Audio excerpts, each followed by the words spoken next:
চুপ থাকার অভ্যাস করেন। সবসময় কথা বলতে হবে না, মাঝে মাঝে চুপ থাকার অভ্যাস করেন। আমাদের একজন বরেণ্য ওস্তাজ তিনি বলেন যে মুতাকাল্লিম হওয়ার যে খায়েশ, এটা একটা হৃদয়ের কলবের একটা রোগ। একটা মুতাকাল্লিম হওয়ার যে খায়েশ মানুষের মতো থাকে যে আমাকে সব বিষয়ে কথা বলতে হবে, এটা অন্তরের একটা রোগের না। তো এটা যদি একটা ইবাদত হয় তাহলে সিরাতের সুন্নতে আসতে হবে, আমরা এগ্রি তো? ঠিক আছে। এখন দ্বিতীয় কথা হচ্ছে, 3 নম্বর শর্তটা আরো ডেঞ্জারাস, সেটা হচ্ছে রিজিক হালাল হতে হবে। রিজিক, এই জায়গায় সবাই একটু ফিকির করেন, দেখেন একটু আপনারা আপনাদের রিজিকগুলোকে দেখেন যে কতজন রিজিক 100% হালাল আছে। এগুলো আমাদের কিন্তু প্র্যাকটিক্যাল কথা, আমরা কিছু তাত্ত্বিক কথা বলে চলে যাবো এমন না, প্র্যাকটিক্যালি ইমপ্লিমেন্টটা বেশি জরুরি এখন। আমি খুবই স্বপ্ন দেখছি, আমরা সবাই স্বপ্ন দেখছি যে আপনাদেরকে দিয়ে হবে ইনশাআল্লাহ। কারণ এই জেনারেশন করে দেখিয়েছে এবং তারা আমাদেরকে দেখিয়েছে কোন ভাষায় কথা বললে কাজ হয়। এতদিন তো আমরা বলে আসতাম, তো এই ভাষার কথা বললে আপনারা আমাদেরকে অনেক ত্যাগ দিতেন। ঠিক আছে, দেখেন জালেম জুলুম করলো, মাজলুম দাঁড়ায় গেল। এই তো, জালেম জুলুম করলো, মাজলুম দাঁড়ায় গেল প্রতিবাদের জন্য, প্রতিবাদের ভাষায়। আপনারা আমাকে বলেন তো, জালেমের বিরুদ্ধে মাজলুম যখন দাঁড়িয়েছে তারা কি খালি হাতে দাঁড়িয়েছিল? জালেম যখন 2টা মাইট দিয়েছে, মাজলুম কি 2টা মাইট দেয় নাই? জালেমদের অনেকে যখন মাজলুমদের অনেকে শহীদ করেছে, তো জালেমদের দলেও কি কিছু মানুষ মারা যায় নাই? তো এটা কি একটা কনফ্লিক্ট হয়নি রাস্তাঘাটে? তো গণতান্ত্রিক প্রক্রিয়া এই কনফ্লিক্টটাকে আপনি জায়েজ করে নিলেন তো? গণতান্ত্রিক প্রক্রিয়া এই কনফ্লিক্টটাকে আপনি জায়েজ করে নিলেন তো? মাশাআল্লাহ।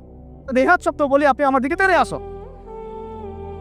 বিষয়টাই না সেম বিষয়, একই বিষয়। আপনি জালেমের এগেইনস্টে দাঁড়াইছেন, মাজলুম জুলুমের শিকার হতে হতে হতে আমাদের ভাই আবু সাইদ জীবন দিল, মুক্তরা জীবন দিল, সবার একটা সিম্পেথি তৈরি হলো। এখানে আম জনতা, রিক্সা চালক, শ্রমিক, মানে ওলামায়ে কেরাম, কে বাকি ছিল? সবাই তাদের পক্ষে ছিল, তাই না? কেউ লিখেছে, কেউ বলেছে, কেউ মাঠে ছিল। তারা ছিল মাজলুম, দেয়ালে পিঠ থেকে গেছে, তখন তারা কিন্তু হাতে কিছু না কিছু তো উঠিয়েছিল, নাকি উঠায় নাই? উঠিয়ে তারা একটা প্রতিবাদের ভাষা আমাদেরকে দেখিয়েছে, এইভাবে প্রতিবাদ করতে হয়। ওই প্রতিবাদটার পরে আপনারা কি এখন বলবেন যে ছাত্র জনতার মধ্যে কেউ জুলুম করেছে, ছাত্র জনতা জঙ্গি, ছাত্র জনতা সন্ত্রাসী, এই সম্বন্ধে একটা সন্ত্রাসী ছিল, ওরা জঙ্গি ছিল, হ্যাঁ ওরা উগ্রবাদী ছিল? কেন বলছেন না এখন আপনারা এই কথাগুলো? আমার প্রশ্ন হচ্ছে, এখন এই কথাগুলো আপনারা কেন বলছেন না? কারণ আপনারা বুঝতে পারছেন তারা ন্যায্য কাজটাই করেছে। যখন জালেম জুলুম করতে করতে করতে মাজলুমকে একদম দেয়ালে পিঠ ঠেকিয়ে দেয়, তখন মানুষকে হামাস হতে হয়, তখনই বিভিন্ন জিহাদি সংগঠনের অস্তিত্ব আসে, তখনই কিন্তু খোরাসান স্বাধীন হয়। তো এখন আমরা বাংলাদেশেও বুঝতে পারছি যে হ্যাঁ, তখনই কিন্তু ছাত্র ভাইরা হাতে প্রতিবাদের ভাষা উঠিয়ে নিয়েছিল। তো এটাকে গণতান্ত্রিক প্রক্রিয়া আপনারা জায়েজ করছেন, ঠিক আছে, এটা কোনো সমস্যা না, এটা ভালো, ওরা প্রতিবাদ করেছে, ওদেরকে আমরা কিন্তু খারাপ বলতে পারি না। কেউ বলছে খারাপ? এই একই স্লোগান যদি সিরাতের সুন্নতে আমরা বলি যে দাওয়াতের সাথে জিহাদ থাকবে, তখন তো তেরে আসবে না ওদের দিকে? আসবেন না? আসবে। আপনারা লিখে নেন আমার কথাগুলো। এই একই জিনিসটাই, এই প্রতিবাদের এই ভাষাটাই যখন আপনি দাওয়াতের সাথে জিহাদ শব্দ ইউজ করবেন, আপনার দিকে তেরে আসবেই। এবং এখন যাদের পা ধরা হচ্ছে, তারা তো পুরো বিশ্বব্যাপী এটাকে মিটিয়ে ফেরার মিশন নিয়েছে। আপনারা কি মনে করছেন যে তারা আমাদের প্রতিবেশীর চাইতে আমাদের বন্ধু হয়ে যাবে কখন? কশি কালেও না। এটা জেগে জেগে স্বপ্ন দেখছে কারা? তো আল্লাহ পাক তাদেরকে সহি সামাজ দান করে না। সবসময় আমরা সবকিছু করবো না, আমরা তো পরিবেশ পরিস্থিতি বুঝে ইনিশিয়েটিভ নিব, তাই না? কিন্তু সিরাতের কোনো অংশকে আপনি বাদ দিতে পারেন না। তো একটা অংশকে বাদ দিয়ে দিবেন, একটা অংশকে নিবেন, দিনের কিছু অংশকে রাখবেন, কিছু অংশকে রাখবেন না। এটা তো ইসলাম। তো যখন যেটা ইমপ্লিমেন্ট করার অবস্থা সৃষ্টি হবে তখন সেটা করতে হবে, এটাই তো ইসলাম। আর আমরা দেখলাম যে কোন ভাষায় কথা বললে দাবি আদায় করা যায়। আর একটা ভাষা আছে বাংলাদেশে দাবি আদায় করার, কিছু হইলে শাহবাগে চলে যাওয়া। তো মাঝে মাঝে আমরাও বাসায় একটু মশকরা করি যে তোমার কিছু লাগবে, কেন কিছু লাগবে, চলো শাহবাগে যাই। দাঁড়ালেই আমাদেরকে ইয়ে দিবে আর কি, মানুষ বাবা দিবে, আমার দিকে জনসমর্থন তৈরি করে। তো মূল জায়গায় আসি ভাই, যে এখন আপনাদের সাথে এই ব্যাপারটা আমার ক্লিয়ার যে এটা একটা ইবাদত, এটাকে করতে হবে সিরাতের সুন্নতে, তাই তো? আর সিরাতের সুন্নতে করতে গেলে আপনাদেরকে সিরাত পড়তে হবে কিনা ভাই? আমাকে বলেন যে সিরাতের 40 থেকে 50টা কিতাব আছে এখন যদি আপনারা ঘুরে দেখেন। আলহামদুলিল্লাহ আমার বাসায় মোটামুটি সবগুলোই আছে, এবং সিরাতের একজন গভীর ছাত্র। আর সিরাতের 10টা কিতাব কারা কারা পড়েছে? আপনারা কমপক্ষে 10টা। আচ্ছা 10টা বেশি বলেছি, 5টা সিরাতের বই কারা কারা পড়েছে? মাশাআল্লাহ, একটা পড়েছেন কারা কারা? একটা, অন্তত একটা কিতাবের নাম বলছি, খুব পাতলা একটা কিতাব, সিরাতে খাতামুল আম্বিয়া, কয়জন পড়েছেন? আর রাহিকুল মাকতুম কয়জন পড়েছেন? নবী রহমত কয়জন পড়েছেন? এরকম অনেক কিতাব আছে। সিরাতের বই না পড়লে ভাই তরিকা বোঝা যাবে না। তরিকা সবসময় আপনাকে সবকিছু ধরায় দিতে হবে কেন? আপনি নিজেই বুঝে না কোনটা তরিকা, তখন আমি বললে আপনি বুঝে ফেলবেন কত কি। এখন আমি খুব সংক্ষেপে আপনাদেরকে বলছি যে দেখেন তরিকাটা কেমন ছিল। নবী সাল্লাল্লাহু আলাইহি ওয়াসাল্লাম, একটু মনোযোগ দেই ভাই, এটা আমার আলোচনার শেষ পার্ট, ঠিক আছে? নবী সাল্লাল্লাহু আলাইহি ওয়াসাল্লাম এমন একটা যুগে ছিলেন যে যুগটা ঠিক আমাদের মতোই, একেবারে হুবাহু না হলে 19 আর 20। যেমন উনি এমন একটা যুগে জন্ম নিয়েছিলেন যে যুগটার মধ্যে 5টা মৌলিক সমস্যা ছিল। কয়টা? এবং ওই যুগটাকে আপনারা আইয়ামে জাহিলিয়াত বলে গালি দেন, তাই তো? এবং সেকুলার রামবামরাও বলে আইয়ামে জাহিলিয়াত। কেন বলি আমরা? কেন ওই সমাজে শিরক ছিল, কি ছিল? এখন আপনি আমাকে বলেন এই সমাজের মধ্যে শিরক আছে কিনা? ওখানে লাখ অফজা হবল মারাতের ইবাদত হয়েছে, এখন তো বিভিন্ন ভাস্কর্যে পূজা হয়েছে, হয় নাই? ছবি সংস্কৃতি হয়েছে, মূর্তি সংস্কৃতি হয়েছে। এখানে একটা আমার দুঃখের কথা একটু বলেই ফেলি যে অনেকে বলেছেন যে মাদ্রাসার ছেলেদেরকে মন্দির পাহারা দিতে ইত্যাদি ইত্যাদি। আমি এটার সাথে একমত না। এটার সাথে আমি ব্যক্তিগতভাবে বলছি আর কি, আমি একমত না। কারণ বাংলাদেশে অমুসলিম প্রশাসন আছে, তাদেরকে ডিউটি দেওয়া যায়। আমি তো এটাও পক্ষপাতী না যে একজন মুসলিম অফিসার ওখানে গিয়ে মূর্তি পাহারা দিক, আর মাদ্রাসার ছেলেরা কি কারণে ওখানে গিয়ে পাহারা দিতে যাবে? এই যে আকবরী বেশি দরদ দেখানো, এটা আমাদের মনে হয় ভালো হচ্ছে না। আর আমরা যত ইলিশ দেই না কেন, তারা আমাদেরকে কখনো স্বাধীনতা দিবে না। এইগুলা বাদ দেন, এইগুলা টেন শেষ। সরাসরি কথা বলতে হবে। কই, তারা তো পাকিস্তানের বাদ ছাড়তে পারে নাই, তারা তো চায়নার বাদ ছাড়তে পারে না, তারা তো অন্যান্য ইভেন নেপালেরও বাদ ছাড়তে পারে না। তাহলে এই যে তিস্তার বাদ আর এই বাদগুলো এত সহজে ছাড়ে কিবা? ব্যাপারটা তো এখানে ফয়সালা হবে না যে ছেড়ে দিল, বন্যা হয়ে গেল, আমরা ত্রাণ দিলাম, ফখর করলাম, কে কত টাকা ত্রাণ দিয়েছে। ত্রাণ দিয়েছে ঠিক আছে, আলহামদুলিল্লাহ। আমার মূল জায়গা হচ্ছে সে যেন পানি ছাড়তে না পারে এর পক্ষে। এটা ছিল আমাদের মূল কথা। কিন্তু এই জায়গায় কি আমরা কাজ করলাম? আমরা ত্রাণ দিলাম, আলহামদুলিল্লাহ, ঠিক আছে, কিন্তু আমরা কিন্তু ওই জায়গায় গেলাম না যে এরপর থেকে যেন এই বাদ খোলার সাহস তারা না পায়। তো মূল জায়গায় আসে আল্লাহ পাক আমাদেরকে আমল করার তৌফিক দান করে রাখ। আচ্ছা, প্রথম সমস্যাটা ছিল আইয়ামে জাহিলিয়াতে, যে ওই যুগে শিরক ছিল, এটা ছিল মূল কথা। আইয়ামে জাহিলিয়াত কেন বলছেন? ওই যুগে কি ছিল? এখন বিশ্বাস করেন আমাদের বাংলার মাটিতে ধর্মীয় অঙ্গনে শিরক আছে, কবর পূজা, মাজার পূজা আছে না? রাজনৈতিক অঙ্গনে শিরক আছে। কি শিরক? আল্লাহর বিধান বাদ দিয়ে তাগুতি বিধানে দাসত্ব করা। অর্থনৈতিক অঙ্গনে শিরক আছে, আল্লাহর হালালকে হারাম করে ওটাকে আবার বেশি উত্তম মনে করা। এগুলো কি ইমান ভঙ্গের কারণের মধ্যে পড়ে না? আপনারা তো জানেন। তারপরে সংস্কৃতির মধ্যে শিরক নাই, আর শিক্ষার শিরক তো আপনারা দেখতেই পাচ্ছেন। শিক্ষার মধ্যে কি কি শিরক আছে? এখন তো আপনাকে ট্রান্সজেন্ডার করতে হবে, টেক্সট বইয়ের মধ্যে চলে আসতেছে। কি করবেন আপনি?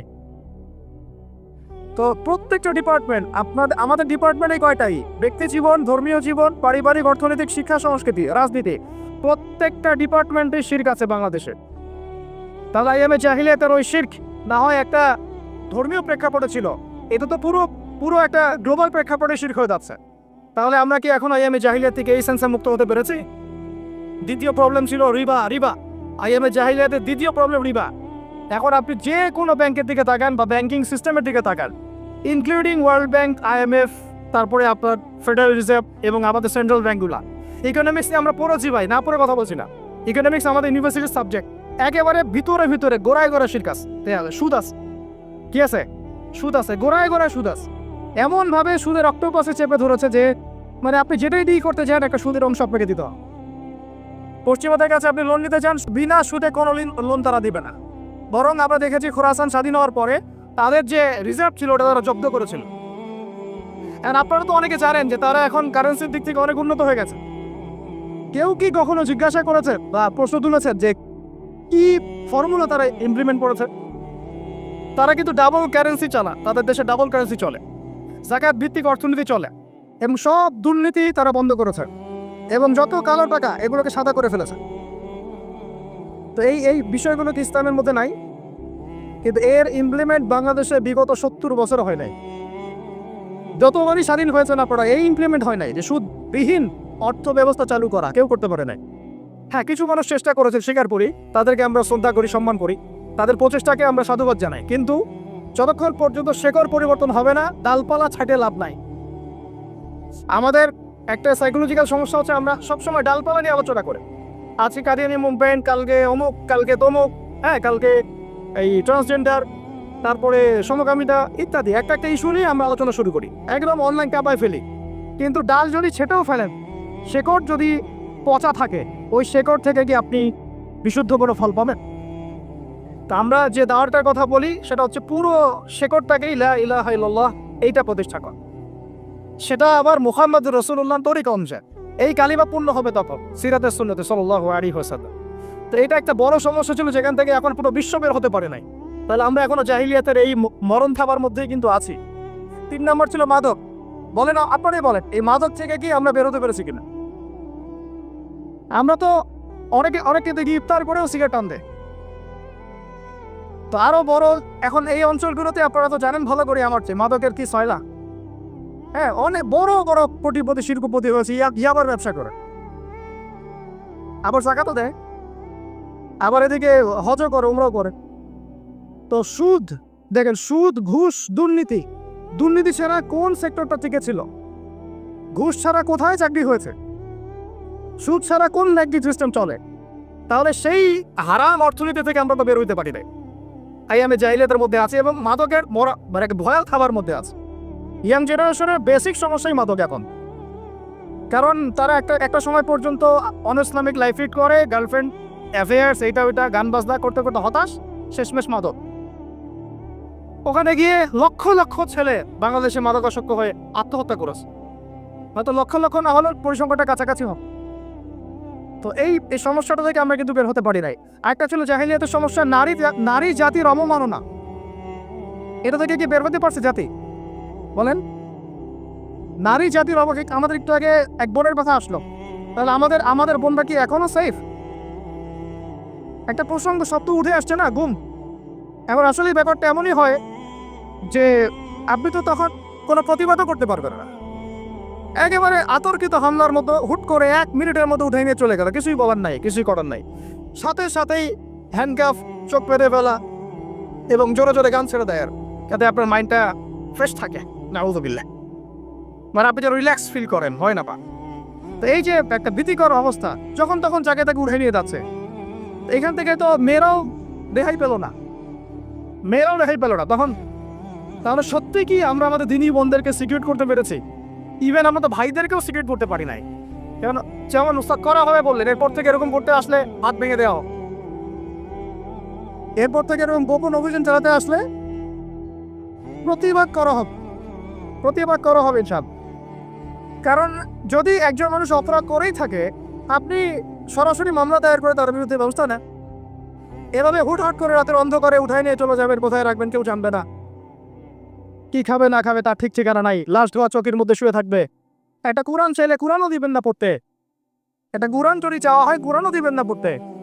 যখন তখন রিমান্ডে নিয়ে যাবেন। নির্যাতন তো ওটা বাদ দিলাম, কারণ আমরা বলতে চাই না, এই কারণে আমরা অনেক ভাইদের কুরবানির যে ইতিহাস শুনেছি, গল্প কারগুজারি শুনেছি, তার বিপরীতে এই বিষয়গুলো নিয়ে আমার ব্যক্তিগতভাবে কথা বলতে লজ্জা লাগে।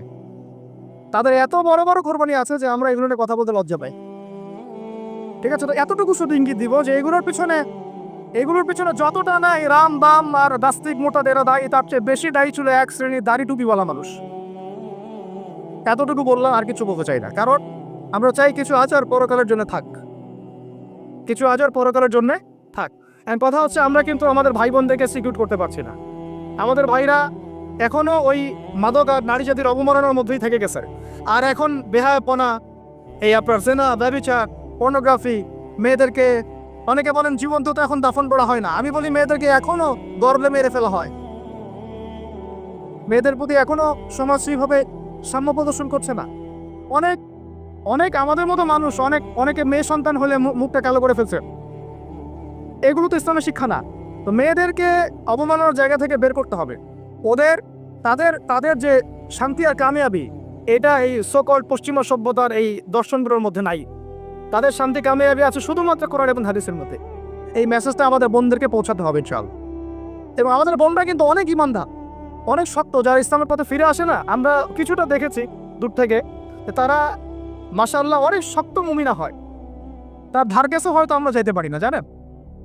এইরকম আপনারা, আমি রিকোয়েস্ট করি আপনাদেরকে যে আপনারা তো বিয়ে শাদী করবে, শুধু দিনদারিতাকে প্রাধান্য দিয়ে বিয়ে করেন নাই। অন্য বিষয়গুলো টেম্পোরারি, আপেক্ষিক, একটা খাস দিলে দোয়া করলাম, ঠিক আছে। দিনী বোনদেরকে দিনদারিতার ভিত্তিতে আপনারা আপনাদের সহধর্মিনী মানান, অন্য কোনো বিষয় দেখতে যায় না। হ্যাঁ, থাকলে তো আলহামদুলিল্লাহ ভালো, কিন্তু এটা সবচেয়ে বেশি জরুরি বিষয় না। সবচেয়ে বেশি জরুরি বিষয় দিনদারিতা, পরহেজগারিতা, ঈমান। আল্লাহ পাক আপনাদেরকে সেই রকম মুমিনা নারী আপনাদের তাকদির আল্লাহ পাক নসিব করে না। এরকম মুমিনা নারী পাইলে দেখবেন যে একাই সারা দেশ কাঁপায় ফেলবেন। চল, ইতিহাস আছে এগুলোর, আছে তো নাকি? একটু প্রশংসা করলাম যদি লাইভে দেখে, বাসায় গিয়ে ভালো খাওয়া দাওয়া দিবে আর কি। মাঝে মাঝে তো না খেয়ে বেরোইতে হয়, ঠিক আছে। বড় মুশকিল ভাই, এখন আপনারা ঢুকে লাগে লাইফে, তারপরে বুঝবেন ইনশাআল্লাহ, ঠিক আছে। আল্লাহ পাক আপনাদের সবার যেন একটা সালামতির জিন্দগি দান করে। কিন্তু নারীর অবমাননার ওই জাহিলিয়াত থেকে কিন্তু আমরা বের হইতে পারি নাই। আর একটা হচ্ছে, এটাও আরো বাড়াতে, গোত্রীয় হানাহানি ছিল প্রকট আইএমএ জাহিলিয়ায়, ছিল না? গোত্রীয় হানাহানি একদম প্রকট আকারে ধারণ করা ছিল আইএমএ জাহিলিয়াতে। আমাকে বলেন, এইটা এখনকার বিশ্বে বা দেশে কি বাদ হয়েছে কিনা? এখন এটা পলিটিক্যাল হানাহানির রূপ নেয় নাই, বৈশ্বিক হানাহানির রূপ নিছে না? তাহলে ওই যুগে, যে যুগে নবী সাল্লাল্লাহু আলাইহি ওয়াসাল্লামকে আল্লাহ পাক পাঠিয়েছে, সেই যুগে যে জাহিলিয়াতগুলো ছিল, এখন গ্লোবাল পার্সপেক্টিভেই এই জাহিলিয়াতগুলো এখনো আছে, বরং তার চেয়ে আরো বড় মাত্রায় আছে। তখন সুদ ছিল একটা নির্দিষ্ট জায়গায়, এখন ওয়ার্ল্ড ওয়াইড। তখন আপনার জেনা ছিল একটা নির্দিষ্ট জায়গায়, নির্দিষ্ট পরিসরে, এখন পর্নোগ্রাফি দিয়ে একেবারে ফোনে ফোনে। এই ফোনের ওজন কম, কিন্তু কিয়ামতের মাঠে এর ওজন বোঝানো খুব কঠিন হবে। এই ফোনের ওজনটা কম, কিন্তু কিয়ামতের মাঠে এই ফোনের গুনাহের জবাব দেওয়ার যে বিচার, এটা অনেক কঠিন হবে। আল্লাহ পাক আমাদেরকে তাকে অবলম্বন করার তৌফিক দান করেন। বিনা প্রয়োজনে ইউজ করবেন না, আপনার যতটুকু প্রয়োজন এতটুকু। এখন এই জাহিলিয়াতের সমাজে আল্লাহ পাক এমন একজন মহামানবকে পাঠালেন, একটু কনসেন্ট্রেট করেন, এমন একজন মহামানবকে আল্লাহ পাক এই জাহিলিয়াতের সমাজে পাঠালেন, আইয়ামে জাহিলিয়াতে, মানে আবু জেহেলের যুগে, যিনি মাত্র 23 বছরের ব্যবধানে, কত বছর? মাত্র 23টা বছর দিন রাত অক্লান্ত পরিশ্রম করে ওই জাহিলিয়াতে পূর্ণ সমাজটাকে একেবারে পুরা ইউটার্ন করে একটা আলোকিত সমাজে প্রতিষ্ঠা করে দিয়ে চলে গেলেন। সুবহানাল্লাহ, কত বছর? তিনি কি প্রথমে একা ছিলেন না দুজন ছিলেন বলেন? আল্লাহ আছেন তার সাথে, ওহী আসছে, এবং তিনি কিন্তু একা, একজন দিয়ে দাওয়াত শুরু করেছে। তিনি মানে হেরা গুহায় কি করতেন? নবী সাল্লাল্লাহু আলাইহি ওয়াসাল্লাম হেরা গুহায় চিন্তা করতেন কিভাবে এই জাহিলিয়াতে পূর্ণ সমাজটাকে পরিবর্তন করা যায়। আল্লাহকে ডাকতেন, আল্লাহ পথ দেখাও, কারণ তিনি তো নবী, আগে থেকেই নবী। তখন আল্লাহ রাব্বুল আলামিন তার কাছে ওহী করলেন। প্রথম ওহীটাই কি আপনারা বলেন? সূরা আলাকের প্রথম 5টা আয়াত, তাই না? এখানে প্রথম শব্দটা কি? পড়ুন। এই যে পড়তে বলা হয়েছে, আপনাকে পড়তে হবে। ফ্যান্টাসি দিয়ে, গরম গরম বক্তব্য দিয়ে, শুধুমাত্র স্লোগান দিয়ে গেলে দিন কায়েম হবে না ভাই। আমি আবার বলছি, গভীর এলাবর্চন করতে হবে। চল, প্রথম কথা ইকরা, আপনি পড়ুন। এখানে ইকরা বলার কারণ কি? তখন তো শিরক ছিল। আল্লাহ পাক বলতে পারতেন তুমি শিরক করো না, মূর্তি পূজা করো না। হ্যাঁ, সমাজে নারী মেয়েদেরকে জীবন্ত কবর দেওয়া হচ্ছে, বন্ধ করতে বলো।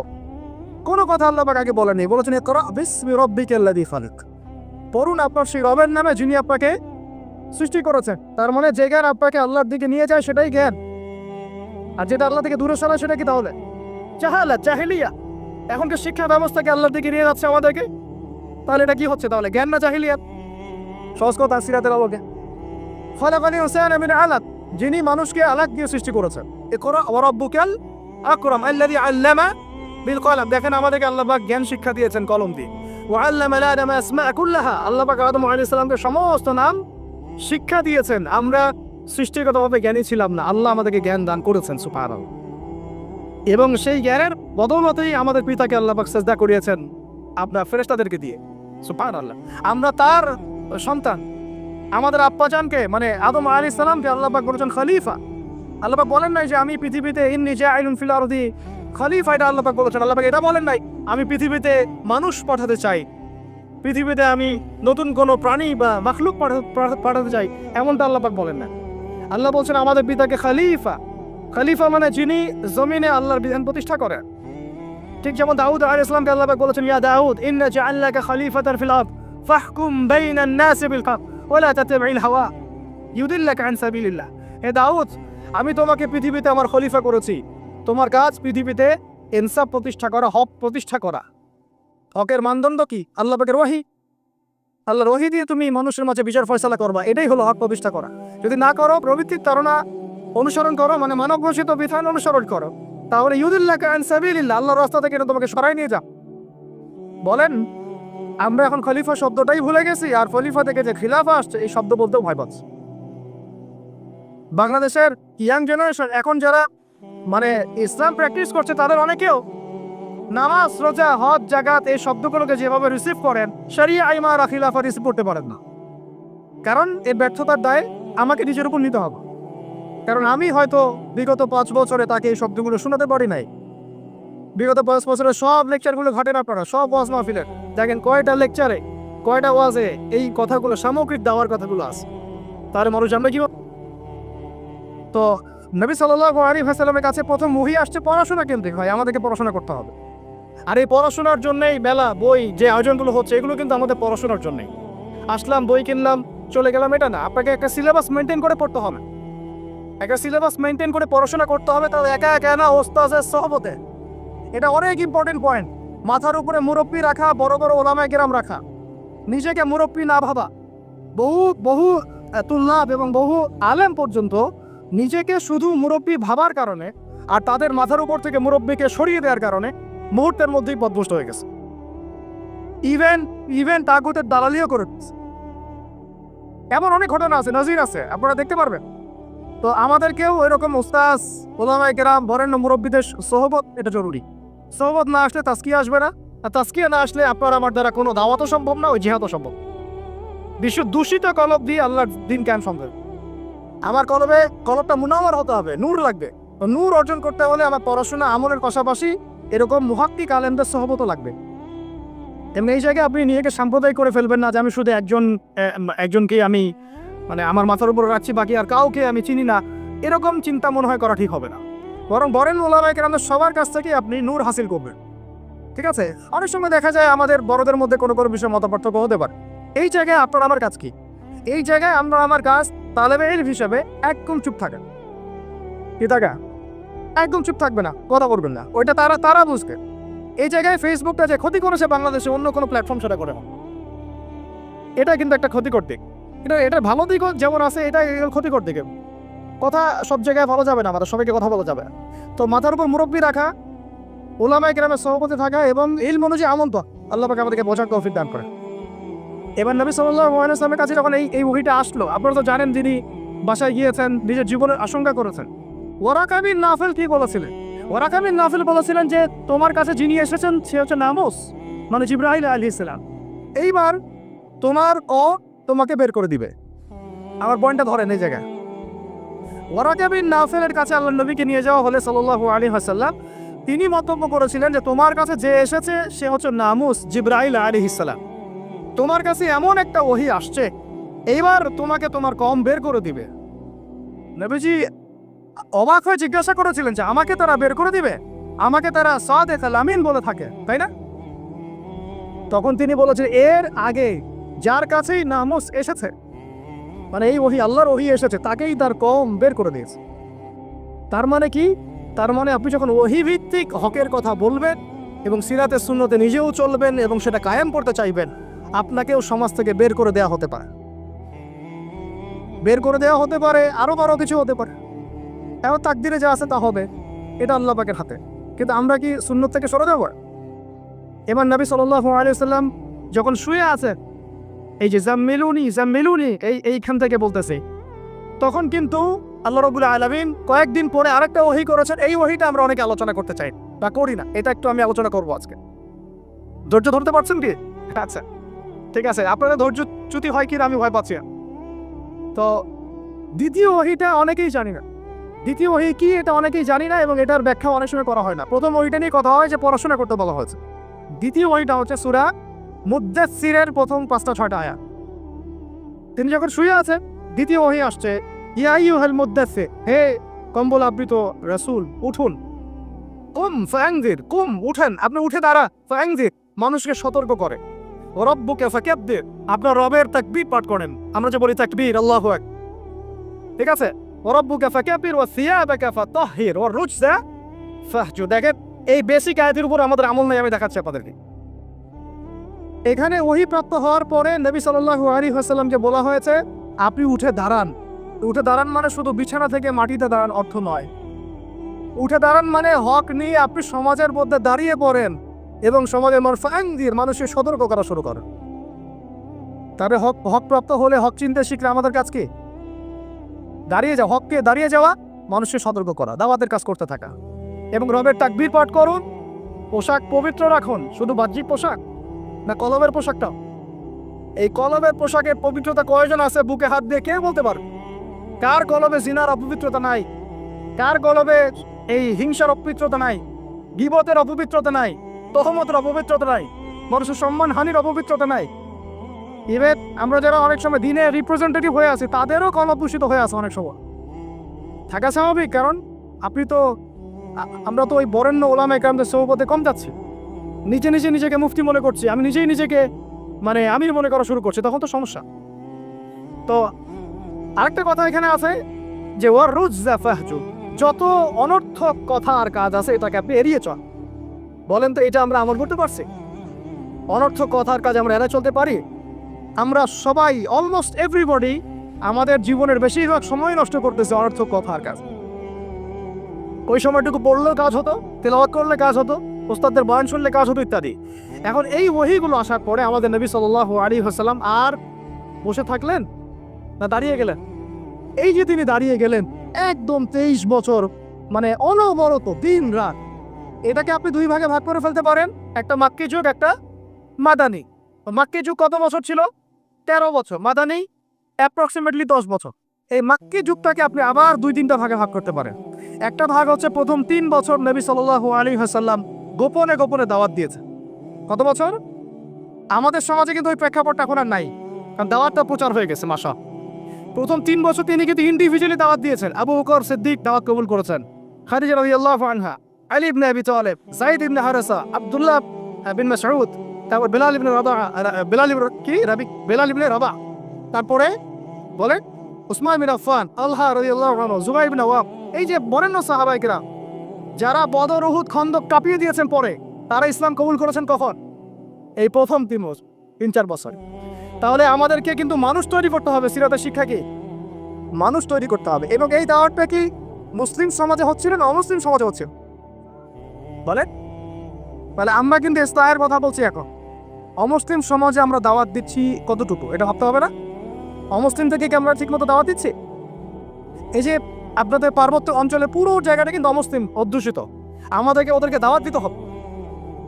দাওয়াত দিতে হবে, কে জানে তাদের মধ্য থেকে আনসারী সাহাবীর মতো সাহাবীরা হতে পারে, কে জানে তাদের মধ্য থেকে উমর ইবনে খাত্তাব হতে পারে, আমার যা খেদমত হচ্ছে না তার দ্বারা সেটা হতে পারে। তাই দাওয়াতটা সাম্প্রদায়িক করবো না, দাওয়াতটা আমরা সবার মাঝখানে ছড়াবো ইনশাআল্লাহ। এটা কিন্তু সিরাতের শিক্ষা। তার মানে মুসলিম অমুসলিম সবাইকে দাওয়াত দিব ইনশাআল্লাহ। আল্লাহ পাক তৌফিক দান করেন, যোগ্যতা দান করেন। আমি এই দাওয়াত চলতে লাগলো প্রথম 3 বছর। 4র্থ বছর থেকে প্রকাশ্যে দাওয়াত শুরু হলো, যখন ওমর, হামজা এরকম কিছু সাহাবী আস্তে আস্তে ইসলাম কবুল করতে লাগলেন। তখন মিছিল শুরু হচ্ছে। মিছিল ওমর রাদিয়াল্লাহু আনহুর কথা একদম স্পষ্ট যে ইয়া রাসূলুল্লাহ সাল্লাল্লাহু আলাইহি ওয়াসাল্লাম, আলাসনা আলাল হক, আমরা কি হকের উপরে নাই? আলাইসু আলাল বাতিল, তারা কি বাতিলের উপরে নাই? তাহলে আমরা কেন এখন ঘরের ভিতরে নামাজ পড়বো? চলেন আমরা কাবা ঘরে গিয়ে নামাজ পড়ব। ব্যাস, মিছিল করতে করতে কাবা ঘরে যাওয়া হলো, নামাজ পড়া হলো। সুবহানাল্লাহ। ওই উপর থেকে আপনারা হজমরা যারা করেছেন হয়তো দেখছেন, আবু জাহেলের বাড়ি বলে একটা জায়গায় কি, তাই না?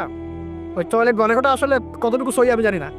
ওইখানে পিছনে কিছু পাহাড় আছে, ওই পাহাড়গুলোর উপরে উঠে তখন ওই মশাইটা দেখছিল। আর আবু জাহেল ওই মিছিলে আক্রমণ করার চেষ্টা করেছে, কিন্তু উতবা বিন রাবিয়া আসে বলেছিল ভুলেও এই মিছিলে আক্রমণ করো না। ওখানে দেখো 2জন বীর সেনা আছে, ওই যে হামজা, ওই যে ওমর, গেলে একে পিছে ফেলাই দিবে।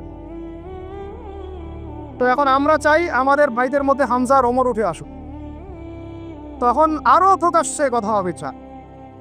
এটা একটা স্ট্র্যাটেজি আর কি। যখন আপনার কাছে শক্তিশালী কিছু মানুষ থাকবে তখন কিন্তু দাওয়াতটাও আরো বড় পরিসরে হয়, এটা স্বাভাবিক। এই জন্য আমরা আমাদের সরকার হোক প্রশাসন হোক, আমাদের অমুসলিম ভাইরা হোক, ইভেন আপনারা যারা আছেন আমাদের দিনী ভাইরা, সবাইকে আমভাবে দাওয়াত দিব যে আপনারা ওমর আর হামজা হয়ে যান, ইসলামের দিকে আসেন, ওমর আর হামজা হয়ে যান ইনশাআল্লাহ। আপনারা আমাদেরকে প্রোটেক্ট করবে। দেখেন আল্লাহ নবী সাল্লাল্লাহু আলাইহি ওয়াসাল্লামকে, আমি প্রোটেক্টের কথা বলছি বাহ্যিক অর্থে, প্রোটেকশন তো আল্লাহ পাক দেন। মানে তারা কারা ডান হাত বাম হাত হয়েছিল, কারা ঢাল হয়েছিল, সাহাবীরা না? তো সেই সাহাবী হতে হবে আপনাদেরকে। আমাদের ওস্তাদ বলেন, অন্যান্য অনেক ওস্তাদ অনেক কথা বলছে, অনেক কাজ করছে, আর আমাকে বলেন তাদের অবর্তমানে তাদের জায়গা দখল আপনি করতে পারবেন কিনা, ওই যোগ্যতাটাকে আমরা অর্জন করছি কিনা,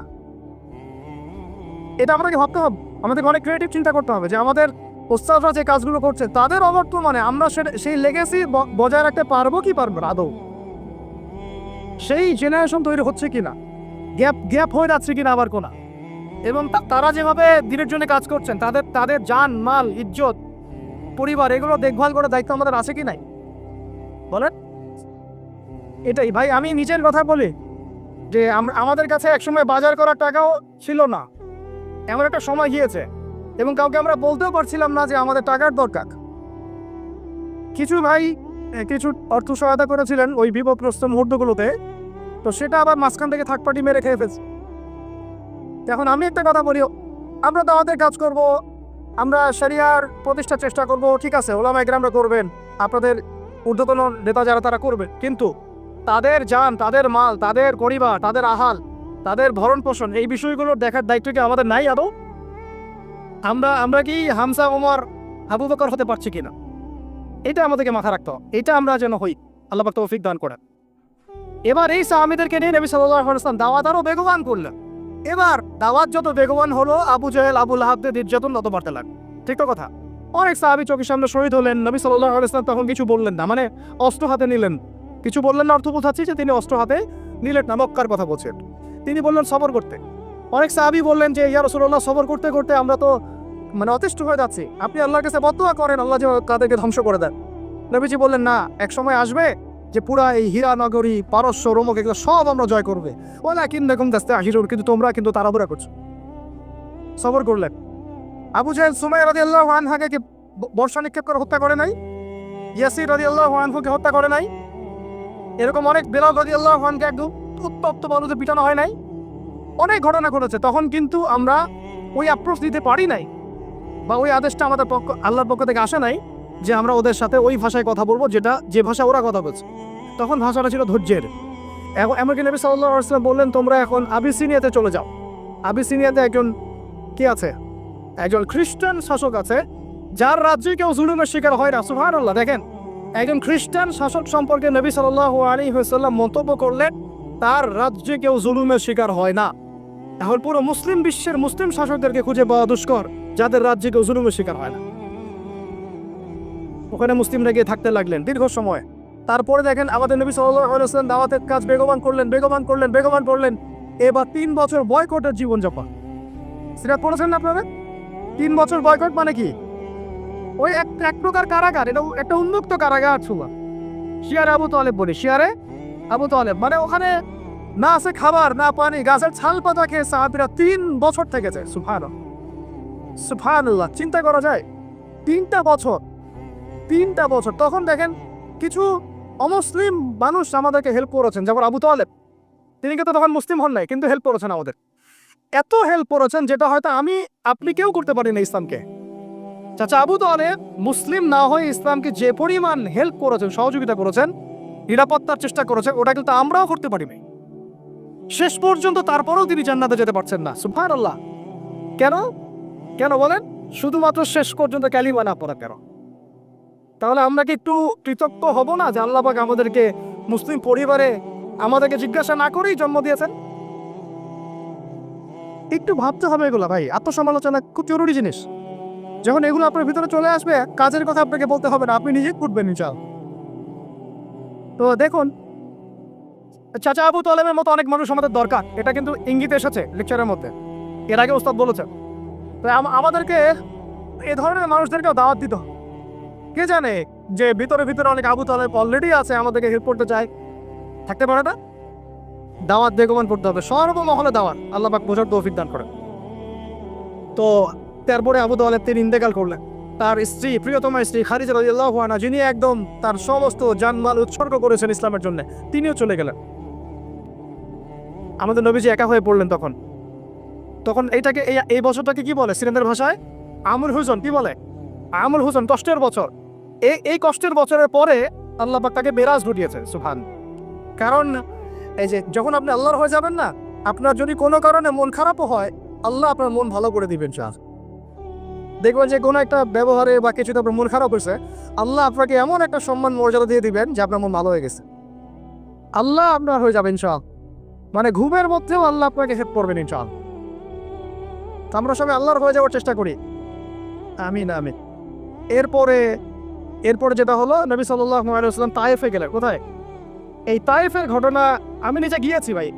ওই প্রত্যেকটা জায়গায় আমরা ভিজিট করেছি যেখানে নবী সাল্লাল্লাহু আলাইহি ওয়াসাল্লামকে আঘাত করা হয়েছে। সুবহানাল্লাহ, ওখানে গেলে আপনি চোখের পানি ধরে রাখতে পারবেন না। যেই আঙ্গুর বাগানে বসে তিনি আঙ্গুর খেয়েছেন, মাজলুমের সেই দুর্বলের দোয়া করেছেন, ওই বাগান এখনো আছে, ওই রাস্তা এখনো আছে।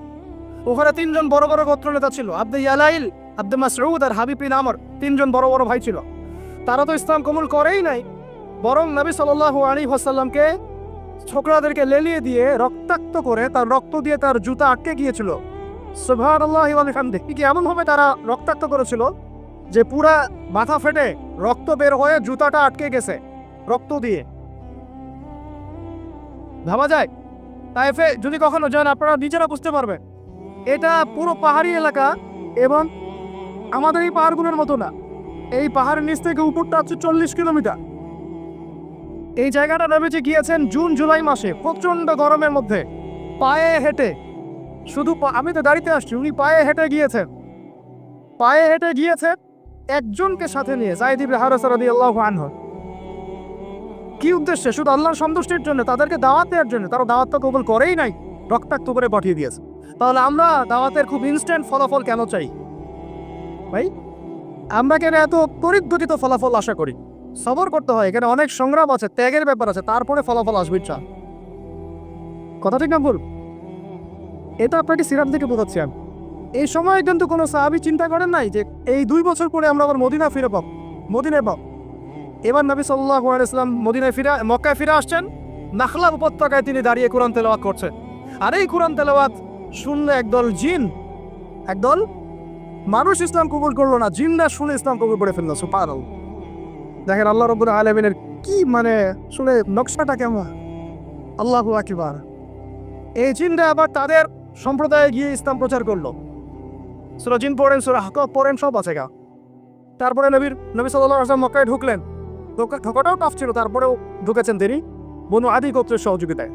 তারপরে নবী সাল্লাল্লাহু আলাইহি ওয়াসাল্লাম হজের মৌসুমে দাওয়াত দিচ্ছেন। এই জায়গা থেকে ইসলামের পাল্লাটা ঘুরে গেল। এটা আসলে আমার আলোচনার শেষ পয়েন্ট। এই জায়গা থেকে ইসলামের পাল্লাটা ঘুরে গেল এবং আমরা আর দুর্বল থাকলাম না, শুধু শক্তিশালী না, এত শক্তিশালী হলাম যে পুরো বিশ্ব আমাদের পরদলগত হয়ে গেল। সুবহান। তিনি হজের মৌসুমে দাওয়াতের কাজ করছেন। ওই সময় হজমরা ছিল আর কি বিকৃত। তো 6 জন যুবক ভাইরা শুনেন, 6 জন ইয়াং তরুণ যুবক। কজন? কুইজ কিন্তু আছে সামনে, মনে রাখেন এগুলা। 6 জন ইয়াং তরুণ যুবক ইয়াসরিব থেকে আসলেন মক্কায়। ইয়াসরিব কিসের নাম? মদিনার নাম। 6 জনের লিডারের নাম হচ্ছে আসাদ বিন জুরারা। কি নাম? রাদিয়াল্লাহু আনহু। তিনি আসলেন, নবী সাল্লাল্লাহু আলাইহি ওয়াসাল্লাম তাকে দাওয়াত দিলেন, কোরআন শোনালেন। এই সাহাবী তরুণ, এত বুদ্ধিদীপ্ত সাহাবী, তিনি এত ইন্টেলেকচুয়াল ছিলেন। ভাইরা ভালো করে শুনেন, আমাদেরকে কত বুদ্ধিদীপ্ত হতে হবে। তিনি আগেই মদিনার ইহুদিদের কাছে শুনেছিলেন কোন এক সময় যে শেষ জামানায় একজন নবী আসবেন যার নাম হবে আহমদ। কি নাম হবে? এবং উচ্চ বংশ থেকে আসবে, উচ্চ বংশ থেকে। তার চরিত্রের ব্যাপারে সবাই সার্টিফিকেট দিবে, তার চরিত্র একদম পবিত্র। তো এই সাহাবী এটা শুনেছেন আগেই, কারণ মদিনায় তখন ছিল বনু কুরাইজা, বনু কাইনুকা, বনু নাজির, এই 3টা গোত্র তারা সেখানে কিন্তু আগে থেকেই ছিল। এখানেও প্রশ্ন আছে, তারা আগে থেকে ওখানে কি করছিল? তার আগে থেকে সেখানে শেষ নবীর অপেক্ষাই করছিল। কথা বুঝতে পারছেন? ঠিক যেমন এখন তারা সব জায়গা বাদ দিয়ে ওই ইসরায়েলে, প্যালেস্টাইনে কি করে, বাইতুল মুকাদ্দাসে কি করে, তারা ওদের তথাকথিত মাসিহের অপেক্ষা করতেছে। ঠিক যেমন মদিনায় তারা অপেক্ষা করছিল শেষ নবীর, ওই রকম তারা এখন প্যালেস্টাইন অপেক্ষা করতেছে তাদের তথাকথিত মাসিহ বা ত্রাণকর্তা, যাকে আমরা আমাদের ভাষায় বলি মাসিহুদ দাজ্জাল। বুঝতে পারছেন সবকিছুর লিঙ্কটা কোথায়? তাই এখন এই 6 জন সাহাবী যখন এটা জানতেন যে হ্যাঁ একজন নবী আসবেন, সোরা মাত্রই কাল বিলম্ব না করে ইসলাম কবুল করে ফেলবেন। হক পেয়ে গেলে আর কাল বিলম্ব করা যাবে না, চলে আসতে হবে। ঠিক আছে, এগুলো শিক্ষা। তারপরে তারা চলে গিয়ে পরের বছর আরো 6 জনকে নিয়ে আসলেন, মোট 12 জন হলো। আস্তে আস্তে দেখেন আমাদের দিকে পাল্লা করতেছে। এই 12 জন এসে নবী সাল্লাল্লাহু আলাইহি ওয়াসাল্লামকে রিকোয়েস্ট করলেন যে আপনার সাহাবীদের মধ্যে একজনকে পাঠায় দেন যিনি আমাদেরকে মদিনায় দিন শিখান। নবী সাল্লাল্লাহু আলাইহি ওয়াসাল্লাম দেখেন তখন আবু বকর, ওমর, ওসমান, আলী সব সাহাবী ছিলেন। তিনি পাঠালেন এমন একজন সাহাবীকে যাকে ধনী দুলাল বলা হতো, ইসলাম কবুল করার পরে সব ছেড়ে দিয়েছে। সুবহান। মুসআব বিন উমাইর রাদিয়াল্লাহু আনহু। ঈর্ষণীয় জীবন, ঈর্ষণীয় জীবন, মানে সুবহানাল্লাহ। তিনি উহুদের যুদ্ধে শাহাদাত বরণ করেছেন। মুসআব বিন উমাইর রাদিয়াল্লাহু আনহু, এটা পরে আসতেছে। তো তাকে পাঠিয়ে দেওয়া হলো এই যে মদিনায়। এখন আপনি মদিনায় যান, লাখ লাখ মানুষ নামাজ পড়তেছে এবং এটা মানে প্রায় 1400 বছর থেকে চলে আসতেছে, তাই না? 1400-1500 বছর থেকে এত মানুষ, এত সুন্দর পরিবেশ, এত সুন্দর নামাজ কেরাত। মদিনায় গেলে মনটা ভালো হয়ে যায়। ঠিক আছে, এত সুন্দর রুহানিয়াত একটা। এই মদিনায় ইসলামের দরজাই খুলে গেল মুসআব বিন উমাইর রাদিয়াল্লাহু আনহুর মাধ্যমে।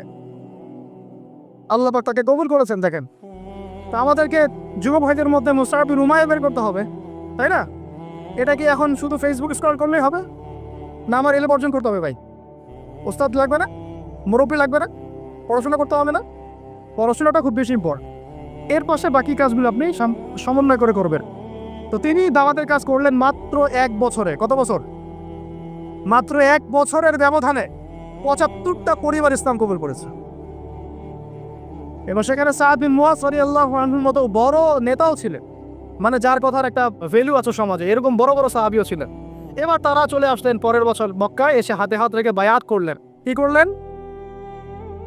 আপনারা তো দিন কায়েম করতে চান, তাই না? কার হাতে বায়াত করেছেন?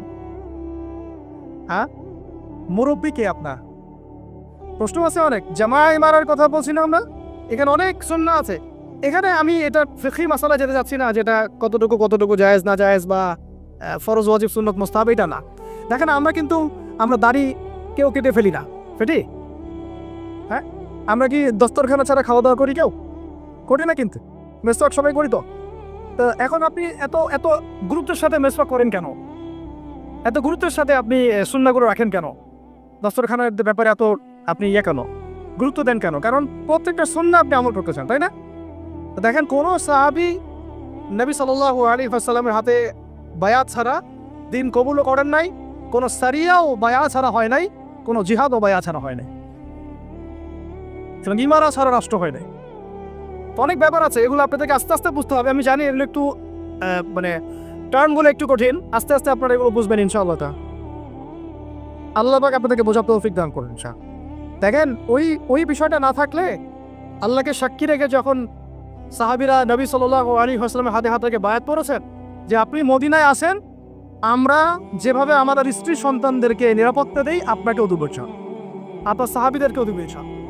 তারপরে নবীজি বলেছেন যে যদি তোমরা না পারো তাহলে আগেই বলে দাও, ঠিক আছে? এটা যদি না পারো আগেই বলে দাও। তারা বলেছেন যে আমরা আমাদের জান মাল দিয়ে আপনাকে এইভাবে প্রোটেকশন দিব, যেভাবে আমরা আমাদের স্ত্রী সন্তানদেরকে প্রোটেকশন দিয়ে থাকি, নিরাপত্তা দিয়ে থাকি। শুধু একটা প্রশ্ন তারা করেছিলেন যে ফামালানা ইযা ফাআলনা যালিকা ইয়া রাসূলুল্লাহ, আমরা যদি এই কাজটা করি, আপনাকে এইভাবে আপনি হিজরত করে আসেন, সাহাবীরা হিজরত করে আসে, তাদেরকে নিরাপত্তা দেই, তাহলে আমরা কি পাবো? আমরা, নবীজি বলেছেন আল জান্নাত, তোমরা জান্নাত পাবে। তাহলে এটার উদ্দেশ্যটা বোঝেন, দুনিয়াবি কোনো স্বার্থ তাদের ছিল না, দুনিয়াবি কোনো স্বার্থ তাদের ছিল না। এমনকি মক্কা বিজয়ের পরেও যখন ওই যে হুনাইনের যুদ্ধ হলো, তখন কিছু গনিমত নবী সাল্লাল্লাহু আলাইহি ওয়াসাল্লাম বেশি বেশি দিচ্ছেন নতুন ইসলাম কবুলকারীদেরকে। আনসারী সাহাবীরা একটু চুপচাপ। তো নবীজি গিয়ে বলছেন, হে আমার আনসারী সাহাবীরা, তোমরা কি মনে কষ্ট পেয়েছো? আরে আমি তোমাদের, তোমরা আমার। তোমরা মনে কষ্ট পাচ্ছ কেন? আমি তোমাদের, তোমরা আমার। তারপরে তাদের সব কষ্ট দূর হয়ে গেল। দেখেন, তারা কিন্তু এই জান্নাতের তখনই ওই আয়াত নাযিল হয়েছে, ইন্নাল্লাহা আশতারা মিনাল মুমিনিনা আনফুসাহুম ওয়া আমওয়ালাহুম বিআন্না লাহুমুল জান্নাহ। এই যে আয়াতগুলো, তখন কিন্তু এগুলো সারা নজুল আছে। তো এখন এরপরে নবী সাল্লাল্লাহু আলাইহি ওয়াসাল্লাম চলে গেলেন মদিনায়। প্রিয় ভাইরা, এবার বুঝেন, এখন আমরা দুর্বল নাই। মদিনায় সব সাহাবীরা একসাথে চলে গেলেন, এক জায়গায় সবাই থাকলাম। তার মানে আমার একটা ভৌগোলিক জায়গা দরকার। কি দরকার? এটা আল্লাহ পাক আমাদেরকে বাংলার জমিন দিয়েছেন, ঠিক আছে? আমরা তো বাংলার জমিনে আছি, বাইরে চিন্তা করার সুযোগ আমাদের এখন হচ্ছে না। তো জায়গা দরকার আগে, তাই না? এবং সবাই একটা জায়গায় থাকতে হবে, তাই তো? তারপরে নবী সাল্লাল্লাহু আলাইহি ওয়াসাল্লামকে সবাই আমির মেনেছেন না? নেতা কয়জন সেখানে? এই জায়গায় আমাদের একটা প্রবলেম আছে। আমরা মানে সবাই মিলে একজনকে ফিক্স করতে পারছি না বা হয়ে উঠছে না। আমরা দোয়া করবো আল্লাহর কাছে, আল্লাহ পাক যেন তার মকবুল কোনো বান্দাকে আমাদের উপরে নিয়ে আসো, যিনি পুরো উম্মাহকে নেতৃত্ব দিবে। তবে ইতিহাস থেকে একটা বিষয় পাওয়া যায় যে সবাই মিলে একটা জায়গায় না এসেও দিন বহু জায়গায় কায়েম হয়েছে, ঠিক আছে? ক্ষুদ্র ক্ষুদ্র অনেক কাইফা দিয়েও দিন কায়েম হয়েছে। জরুরি না যে সব ভাইকে একবার একটা প্ল্যাটফর্মে নাম লেখাইতে হয়, এটাও জরুরি না। কিন্তু একজন নেতা দরকার। কি দরকার? একজন নেতা দরকার, অনুসারী দরকার, আমাদের একটা জায়গা দরকার, একটা ইমারত দরকার এবং বায়াও দরকার আছে, ঠিক আছে? আল্লাহ পাক আমাদেরকে বোঝা তৌফিক দান করে। তারপরে এবার নবী সাল্লাল্লাহু আলাইহি ওয়াসাল্লাম হলেন সেখানকার আমির, তাই না? রাষ্ট্রপ্রধান, নবী এবং সেখানকার নেতা এবং আমিরও, সবকিছুই তিনি মদিনা সনদ করলেন। ওখানে ইহুদিরা ছিল, ওদের সাথে চুক্তি হলো।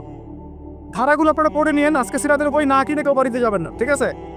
মার্কেটিং করে দিলাম ভাই, হাদিয়া দিয়ে।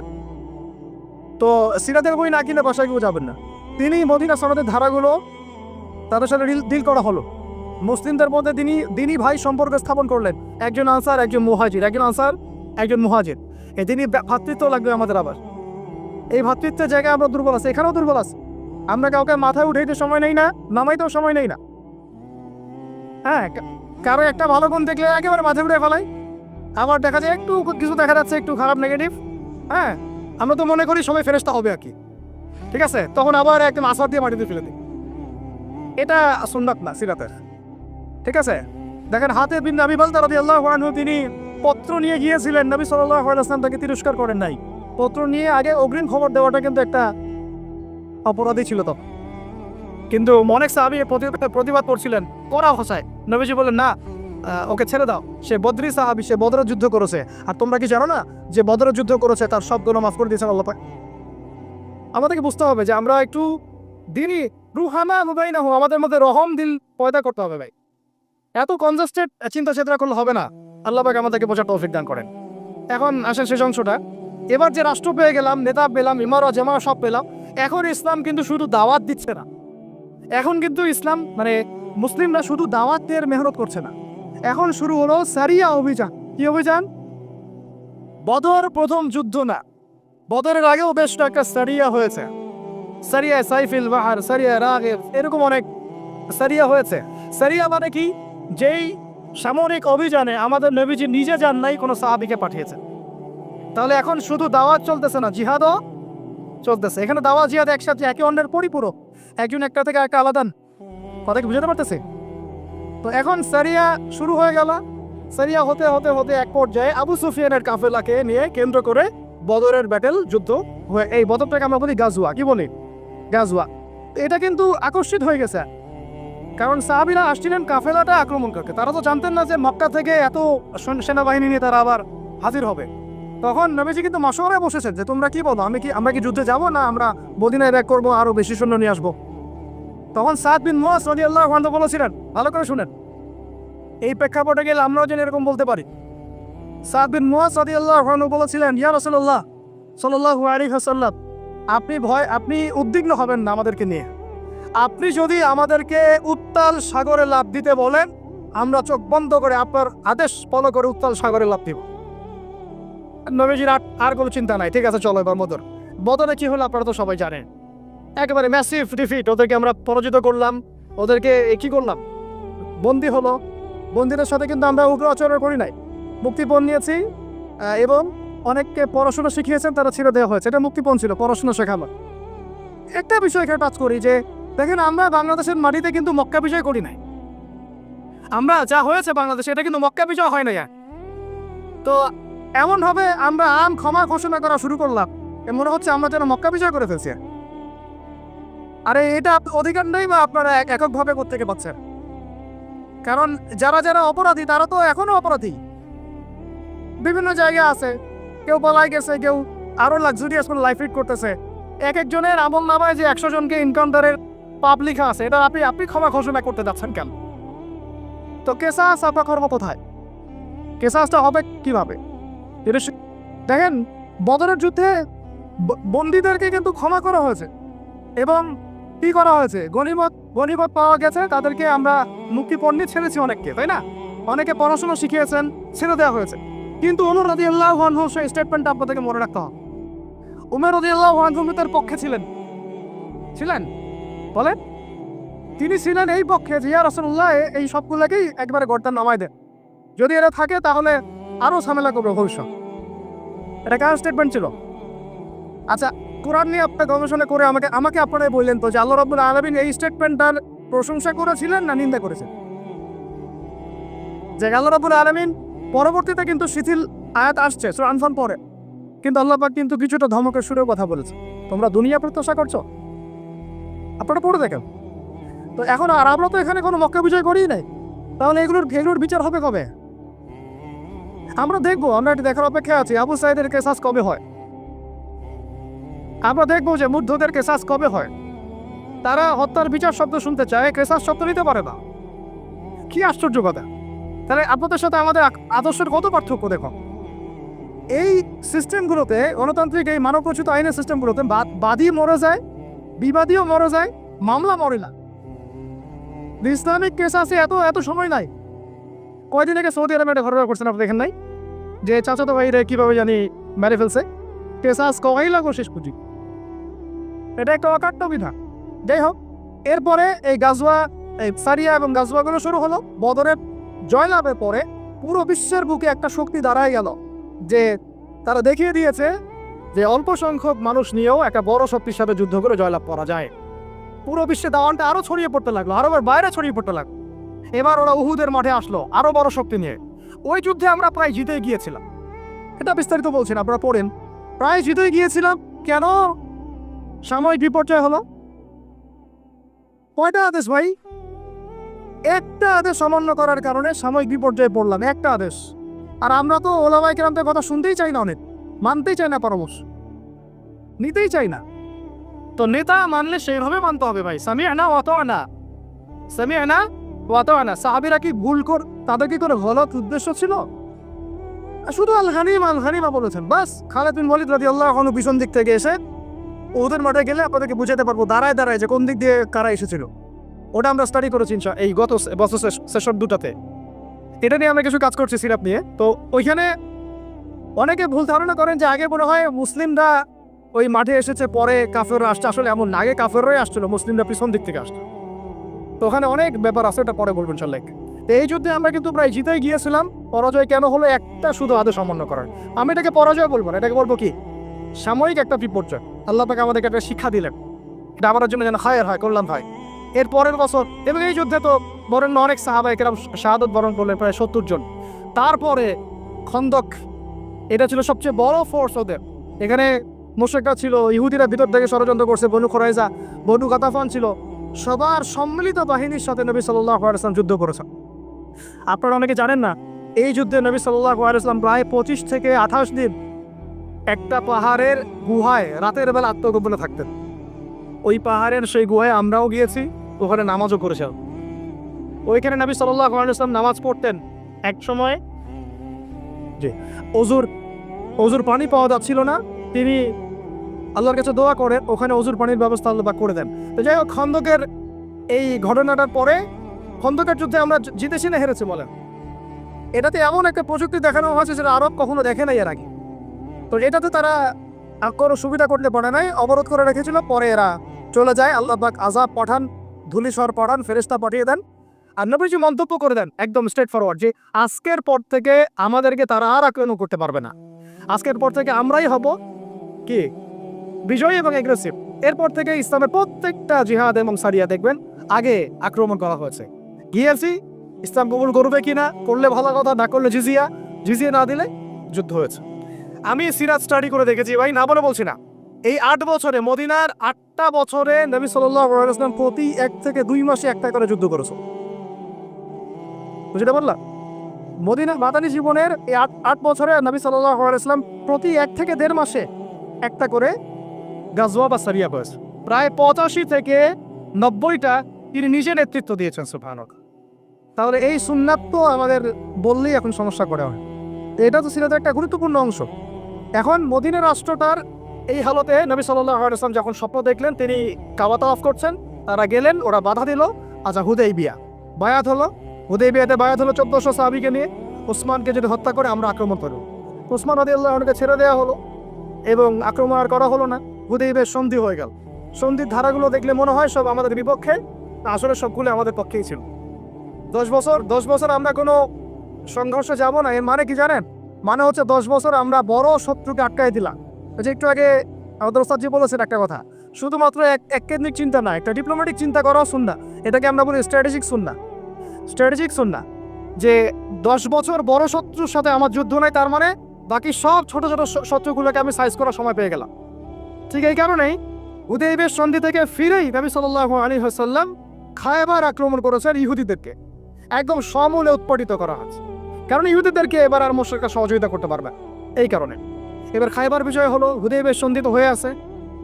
হুদাইবিয়ার সন্ধির পর খায়বার বিজয়ের পরে মাত্র 1 থেকে 2 বছরের মধ্যেই এই চুক্তির লঙ্ঘন হয়। নবী সাল্লাল্লাহু আলাইহি ওয়াসাল্লাম একদম পুরো 10,000 সাহাবী নিয়ে মক্কা আক্রমণ করল। এবং এইবার তো পুরো মক্কা তো বিজয় হলো।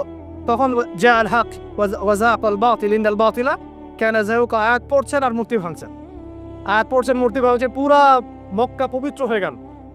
এখন আমি এক কনক্লুশনে এসে যেটা বলতে চাই, এর মাঝখানে মোতার যুদ্ধ হয়েছে, ঠিক এরপরে আবার হুনাইন হয়েছে, তাবুক হয়েছে ইত্যাদি, তারপরে পড়ে নেবেন। এটা আমি আলোচনা যেতে যাচ্ছি না, সময় নেই আমার হাতে। মূল কথাটা হচ্ছে, দেখুন, মক্কা বিজয়ের আগে নবী সাল্লাল্লাহু আলাইহি ওয়াসাল্লাম পররাষ্ট্র নীতি অ্যাপ্লাই করেছেন, রাজা বাদশাদেরকেও দাওয়াত দিয়েছেন। আর মক্কা বিজয়ের পরে আরবের ওই যে জাহিলি যুগের যে জাহিলিয়াতগুলা, এর একটা জাহিলিয়াত আপনার খুঁজে পাবেন। ভালো করে খেয়াল করে দেখেন, আজকে থেকে এই মক্কার থেকে 23 বছর আগে যে মক্কায় তিনি দাওয়াতের কাজ শুরু করেছিলেন, 23 বছর পর সেই মক্কায় ওই একটা জাহিলিয়াত কি আর বাকি থাকলো? কোনো শিরক আছে এই মক্কায়? এই নতুন মক্কায় কোনো শিরক আছে? তাহলে এখন আপনি যে বলছেন নতুন বাংলাদেশ, তা আপনি আগের বাংলাদেশ এই বাংলাদেশ মিলাই দেখেন আসলেই কি আছে আর কি নাই। বুঝতে পারলাম না। তাই আমরা যেন স্রোতে গা না ভাসাই, স্রোতে গা ভাসানো ঠিক পাবে না। আর এই মক্কা যেটা 23 বছর আগের আবু জাহেলের মক্কা, আবু জাহেলের শাসন চলতেছে দারুন নাদোয়ার, আর এই 23 বছর পরের যে মক্কা, এই মক্কার মধ্যে আপনি কোনো শিরক পাবেন? কোনো শিরক, কোনো মূর্তি পূজা, ইভেন কোনো কবর পূজা, কোনো প্রকৃতি পূজা, হ্যাঁ, কোনো হারাম অর্থনীতি, কোনো সুদ, কোনো মাদক, কোনো জেনা, কোনো ব্যভিচার, কিছুই নাই। এমনকি কোনো গোত্রীয় হানাহানিও নাই। কুল্লুকুম মিন আদম ওয়া আদামু মিন তুরাব, নবীজি বলে দিলেন তোমরা সবাই আদম সন্তান, আদম মাটির সন্তান। সুবহান। ব্যাস, এভাবে পুরো আরবের মধ্যে দিন কায়েম হলো। এরপরে হুনাইন ওটা আক্রমণ করে জয় করলাম। হুনাইনের একটা কথা না বললে আমার ইনসাফ হবে না। ওই সময় সাহাবীরা একটু মনে করেছিলেন যে আমরা সংখ্যা অনেক বেশি, আজকে খুব সহজে জিতে যাব। ওই যুদ্ধেই কিন্তু একটা বিশৃঙ্খল অবস্থা সৃষ্টি হয়েছে। সেটা তওবা পড়ে দেখেন। তারপরে তায়েফ, ওই যেই তায়েফ নবী সাল্লাল্লাহু আলাইহি ওয়াসাল্লামকে এভাবে মারলো, ওই তায়েফ নবীজি জয় করলেন। সুবহানাল্লাহ। দেখেন, আমরা কিন্তু রুটির টুকরা নিতে চাচ্ছি, আর নবী সাল্লাল্লাহু আলাইহি ওয়াসাল্লাম পুরা রুটিটাই নিয়েছে। কিভাবে নিয়েছেন? কখনো দাওয়াত, কখনো সবর।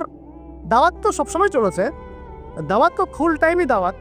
কখনো ট্যাকটিক চেঞ্জ হয়েছে আর কি, স্ট্র্যাটেজি চেঞ্জ হয়েছে, কিন্তু দাওয়াত চলেছে। কখনো সবর, কখনো হিজরত, কখনো পররাষ্ট্রনীতি, কখনো মদিনা রাষ্ট্র, কখনো সন্ধি চুক্তি, কখনো সারিয়া, কখনো গাজওয়া, কখনো জিহাদ, সব কিছু মিলিয়েই সিরাত। আর এই পুরো সিরাতের সুন্নতেই নবী সাল্লাল্লাহু আলাইহি ওয়াসাল্লাম আল্লাহর জমিনে তার ওই যে দিন, মানে ধর্মীয় জীবনও আর বৈশ্বিক জীবনও দিন ইসলামকে পরিপূর্ণ কায়েম করে দিয়ে চলে গেছে। সুবহান। এটা কি ওইখানেই শেষ ছিল? আবু বকর সিদ্দিক এর উপর হাঁটেন নাই, ইবনুল খাত্তাব এর উপর হাঁটেন নাই, উসমান আলী এর উপর হাঁটেন নাই রাদিয়াল্লাহু আনহু আজমাইন? উমাইয়ারাও এর উপরে হেঁটেছে। হয়তোবা তাদের মধ্যে কিছু সমস্যা হয়েছে, কিন্তু খিলাফার কনসেপ্ট ছিল, শরিয়ার কনসেপ্ট ছিল, তাই না? তারপর আব্বাসীয়রা কি এটা খিলাফা উঠিয়ে দিয়েছিল? শরিয়া আইন উঠাই দিয়েছিল? ওটাও ছিল। এমনকি ওই আন্দালুসিয়াতেও ছিল। আন্দালুসিয়াতেও একটা শাসন ব্যবস্থা চালু ছিল ওই সময়। পড়বে না পড়ে এগুলা, ইতিহাস বইগুলো, ইতিহাসের বইও কিনে নিয়ে যায় না আজকে, ঠিক আছে? তারপরে ফাতেমিরা শাসন করেছে, এইদিকে উসমানীয়রা করেছে, মাঝখানে আমরা তো আমাদের কন্টিনেন্টে দেখি মোগলদেরকে দেখি, তাই না, আফগানদেরকে দেখি। অনেকের মাঝখানে অনেক সমস্যা ছিল, আমি ওই সমস্যা নিয়ে আজ আলোচনা করবো না। মূল কথা হচ্ছে যে ইসলামের রাজনৈতিক ভিশনটা কিন্তু আমাদের হাতেই ছিল, যতদিন পর্যন্ত না এই প্রথম বিশ্বযুদ্ধ হয় আর অটোম্যানরা পরাজিত।